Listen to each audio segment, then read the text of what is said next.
Are you interested in being a CNA? So a lot of people ask me, Hannah, how did you get a hospital job with no experience? And I just tell them like, look, hello everyone, welcome to my channel. My name is Hannah, but you can call me Laughs. Today I will be discussing how I became a patient care technician. I'll be going over like the training I did and the steps I took to get here, the money I make, what I do. So as I said before, I'm a patient care technician 1. So at the hospital I work at, the hospital is the first job as I've ever had. So I came in with no experience. So I pretty much just act as a CNA. I do a little bit extra. I'm pretty much in the hospital every day. We take 3 rounds. We take vitals, we change and dress people, clean them, make sure they're good, they're alive, and then we help people with their daily like living activities. I really do like the job. I really enjoy helping people with the daily tasks of life that we take for granted. So imagine if one day you couldn't put on your sock, or you couldn't even put on your shirt yourself, or take yourself to the bathroom. Yeah, I work in a hospital, so the floor I work on is a med-surg tele floor. So the nurses and the doctors are like monitoring their heart rhythms, blood pressure, and things like that. So a little bit more about what we do. We do help with admitting patients to our floor. I help the nurse with, putting the heart monitor on. And also even before the patient gets to a room, what I would do is like, I'll help set the room up to make sure it's ready for them for when they get there. So now we can just go into our training. There is a written exam and there is a clinical portion of the exam. This does vary state by state. So there are, in terms of the written exam, there are 60 questions, very straightforward. A lot of it, in my opinion, was common sense, but common sense ain't that common. The hands-on portion of the exam is the part that everyone, including myself, was so freaking nervous about. For the hands-on exam, there are 20 skills that you learn during the course of school. And then during those 20, they'll pick a random 5. But out of those 5, those random 5 that you'll be tested on, so the one that you're tested on, that everyone is tested on, is hand washing. And people fail hand washing. Don't overlook it. And the reason people fail is because they either don't do it long enough, or I think people are so used to washing their hands their own way that when it comes to actually washing your hands correctly, they get it wrong. So just be cognizant of that, because people do fail hand washing. So if you're getting ready for the exam, learn how to wash your hands. During the hands-on portion of the exam, 2 people are tested at the same time. Me and my classmates, we all kind of scheduled to take the day and do it together so we can all be paired together. You can be there with a random person if you have a random day. You will do their 5 and you'll help them with their 5. Like, let's say someone's question is ambulate this person to the wheelchair. So you will be acting as the CNA and you'll also be acting as a patient. So when you do have the day to go to your exam, make sure you're taking that day, because you can easily be there for a couple hours. So in terms of my schooling that I did 100 clock hours. I was in an accelerated course because you can go to your local community college. They typically have the classes for you to become a CNA. For me, I just went to a standalone facility because I wanted to have a job. I was there for 3 weeks. It was Monday through Friday, 8 a.m. to 2, but we easily stayed past 2 sometimes. And then for the clinical portion, it was like 6 a.m. to 2. During the clinical times, for me, when I did clinicals, I was still under the COVID protocol, so we didn't actually go into facilities. But since COVID has calmed down, you are able to actually go into the facilities like you were originally. So how much was the program? My program was on the cheaper side. I believe it was $700, but I've seen it go up to like $1,300. Why are CNAs important? So we are the front line of direct patient care. I can easily see a patient 10 times a night. It's a lot, but I will be in there. There are times when, most times, honestly, I see the patient more than the nurse sees them. And you would be surprised the emotional support we give to people that just break down. And also at my job, I also act as a sitter sometimes. So sometimes I will sit with the patient all night to make sure they don't pull out their IVs or their NG tube. So they can be so fun. They're so fun. So in terms of the salary, I believe the national average was $14.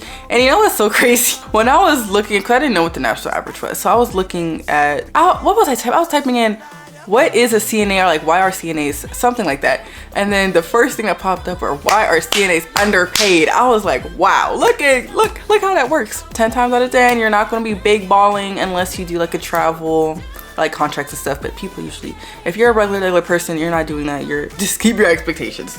But that's not also an excuse. Like, you should still advocate for yourself. If you believe you deserve more, or you should go to another freaking facility. CNAs are in need. They are in demand because the conditions are just so wonderful to work in. But I've personally seen people met people that have made $7 an hour, which is insane. And I've also seen it go up to like $26.30. And it's also based on experience and stuff like that, and the cost of living in your area. But if you are enjoying this video so far, make sure you like and subscribe, because now we are going into the common asked question. The question I get asked the most is, how did I get a job at a hospital with no experience? And honestly, I applied and I got it. As I said before, CNAs were in demand. People are coming and going. The turnover rate is super high. So the job is very straightforward. Just make sure you have your brain on you, some common sense. So how did I prepare for my certification exams when I passed with flying colors? How I prepared for the written exam, I'm not gonna lie to you and say I studied. I am a person where if I see things repeatedly, it sticks in my brain, and I kind of have like a photographic memory. So if I recognize the question, I just know what the answer is. If you are not like that, find a study group. Repetition is key, honestly, especially for the skills portion. Because for the skills portion, like I said before, like I was practicing on my teddy bear in my room, watching videos of following along. Like I would watch a video, I would follow along with the video, and then I would do it myself and be like, oh shoot, what's the next step? Because during the skills exam, you do need to make sure you're doing every single step. You can't skip steps, even though if you might have did it, but you have to do it a certain way. You just can't be like throwing people. I'm like, okay, they're changed. And again, you have to make sure you're confident in all 20, even the hand washing, because it can be a random one. What did I get? Oh my God. Because there was one skill I didn't practice on because I just did not want to touch my classmates' feet. I got foot care and I was so upset because I was like, foot care is straightforward. I'm not gonna touch y'all's feet. I'm not doing that. And then I got foot care. So I mean, I passed it obviously, but it was like, dang, you will get the one that you don't want. That's why I got foot care. So it's foot care, hand washing. I think I got turn the patient on their side. Oh my God. And I got counting, was it their pulse, taking their pulse and having it accurate. I was so scared because when you take a pulse, the proctor is also taking the pulse with you to make sure you're accurate. I think you can be wrong like 5, so like the number has like 5 off or something like that. I thought for sure I failed that one because I was like, oh my God, I really got taken. Like that's why. I was like, why did I can't count. I was like, I can't count. My degree is not in any, I have a BA, not a BS. Okay, math ain't my thing. It's something you can also do to help prepare for the exam. You can go online. I know it's Prometric for most states. I think California is different, but they have the list of all your skills, everything, study guides, everything for you to study and pass. What is my favorite skill? I think my favorite skill, oh, I don't know. I actually really enjoy it. I'm super good at taking blood pressure manually because in my school we learned manually, which thank God.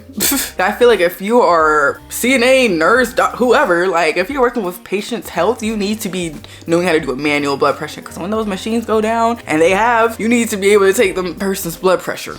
And I think the most interesting I've seen was that I saw a person's blood pressure get up to like 200. I called the nurse immediately. I was like, oh my God, this ain't normal. This is not normal. I was terrified. I was like, oh my God. Don't please be the same way I left you, because I need to get to the nurse now. So yeah, comment down below what the most interesting part of the video you thought was. Or did you learn about what a CNA is? Were you surprised at the salary, the job? Are you interested in being a CNA? Already a CNA? And if you are, let us know down below where you work. Well, not where you work. Like if you work at a hospital and a nursing facility, don't dox yourself. But yeah, I hope this video, it gives some insight, and make sure you like and subscribe and turn your post notifications on because I will be filming a day in my life. So you can go ahead and click the next video.